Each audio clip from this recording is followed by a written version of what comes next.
The rain fell hard against the glass windows of the towering penthouse, each droplet blurring the glittering lights of the city below. Inside, Jonathan Pierce sat alone behind his marble desk, his eyes fixed on the numbers glowing across his laptop screen. Billion-dollar deals, expanding empires, mergers that broke competitors in a heartbeat. He was the man everyone envied, the tycoon who built an empire from dust. Yet that night, surrounded by luxury that most could only dream of, Jonathan felt nothing. The laughter that once echoed in that house had long been replaced by silence. His wife, Evelyn, had left 2 years ago, unable to bear the loneliness that came with being married to a man who loved work more than family. Their daughter, Lily, his sunshine, his tiny miracle, was now 8 years old and living with her mother in a small countryside town. He hadn't seen her in months. "Next quarter, I'll visit," he had said, "after this deal closes." But deals never stopped, and promises turned into echoes he could no longer face. That night, he was preparing for a late conference call when his phone buzzed. The screen read, "Lily, 7:58 p.m. His breath hitched. It had been weeks since she'd called. He smiled faintly, answering quickly, "Hey, princess. Daddy was just thinking about you." But what came through wasn't her cheerful voice. It was a soft whimper, trembling, scared. "Daddy, it hurts." Jonathan froze. His heart stuttered, his world cracked open. "Lily. Baby, what hurts? Are you okay?" There was a rustling sound, then muffled sobs. "Mommy's sleeping. She won't wake up. And my stomach hurts. Daddy, please come." The phone slipped from his trembling hand. "Oh my God," he whispered, bolting from his chair. Panic thundered through his chest. Evelyn's number went straight to voicemail. He tried again, and again, nothing. Without another thought, he grabbed his car keys, his driver protesting as Jonathan ran past him into the rain, shouting, "Get the helicopter ready now." Within 20 minutes, the chopper cut through the stormy night, slicing the darkness with its spinning blades. Jonathan sat inside, gripping the phone so tightly his knuckles turned white. Lily's sobs replayed in his head, over and over, each one a dagger of guilt. How many nights had she asked for him to tuck her in, and he'd been too busy? How many times had Evelyn begged him to come home, and he'd chosen meetings instead? The men who once conquered industry suddenly felt powerless against the voice of a little girl who just wanted her father. When the helicopter landed near the small town hospital, he ran through the rain, his shoes slipping on the wet pavement. "Lily Pierce," he shouted to the nurse at the reception. She was brought in, 8 years old. The nurse's eyes widened. "She's in the emergency room, sir." "Please, this way." Jonathan burst through the doors. There she was, his little girl, lying pale and trembling on the bed.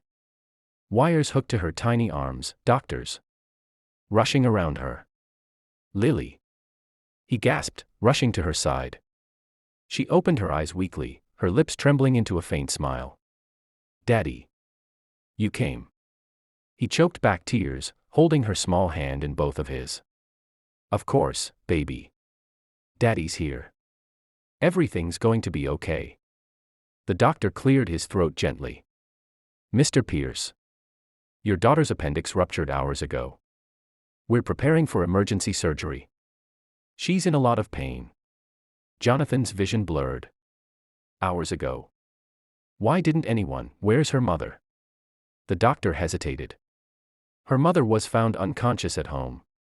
Carbon monoxide poisoning from a faulty heater. She's in critical condition. Jonathan staggered backward, his entire body trembling. The world around him spun. He looked at Lily, his only light, and then at the doctors. Save them. Whatever it takes, just save them. Minutes felt like years as he waited outside the operating room. Every beep, every voice, every flicker of the hallway light felt like a knife twisting in his chest.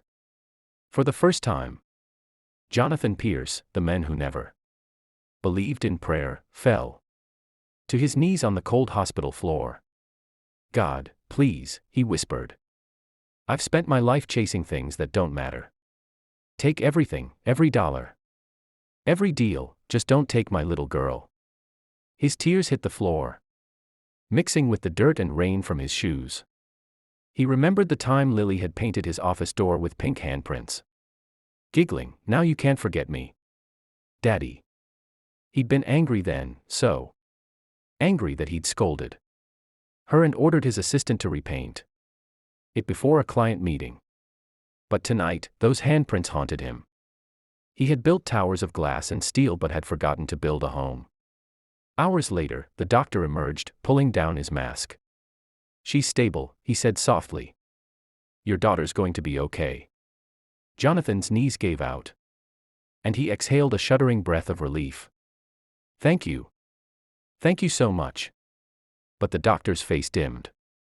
Your wife, Evelyn, she's still fighting. We're doing everything we can.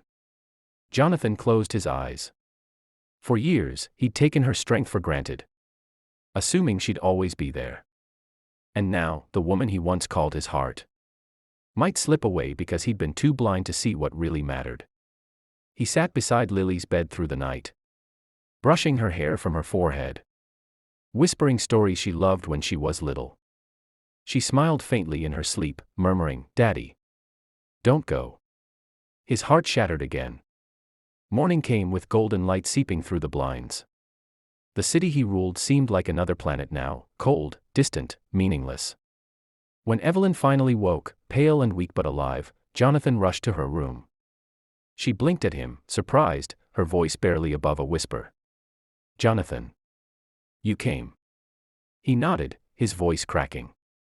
I should have never left. I'm sorry, Evelyn. I'm sorry for every time I chose work over you. I almost lost both of you tonight.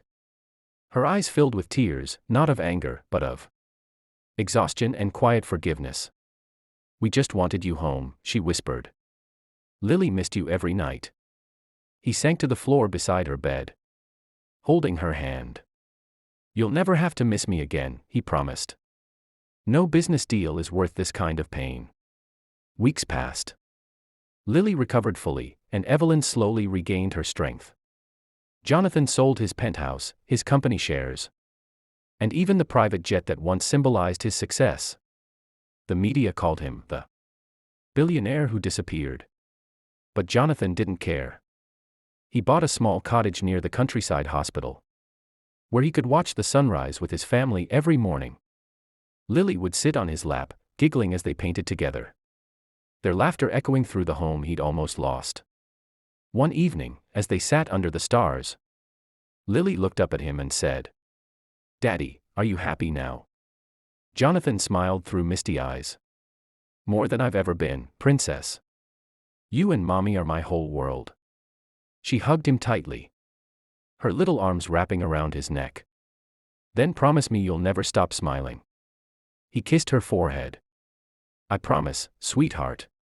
From that day, Jonathan dedicated his life to helping other families, funding hospitals, sponsoring shelters, and starting a foundation for single parents who couldn't afford medical care. Every time he spoke publicly, he told the same story: the night his little girl's call changed everything. Don't wait until you lose what truly matters to realize what's worth keeping, he'd say. Money can build empires, but love builds lives. And as the years went on, Jonathan's message inspired millions. People from all over the world reached out, sharing how they quit toxic jobs, reconnected with loved ones, and found purpose again. His story became a symbol of redemption, not because he was perfect, but because he finally learned that perfection means nothing without love.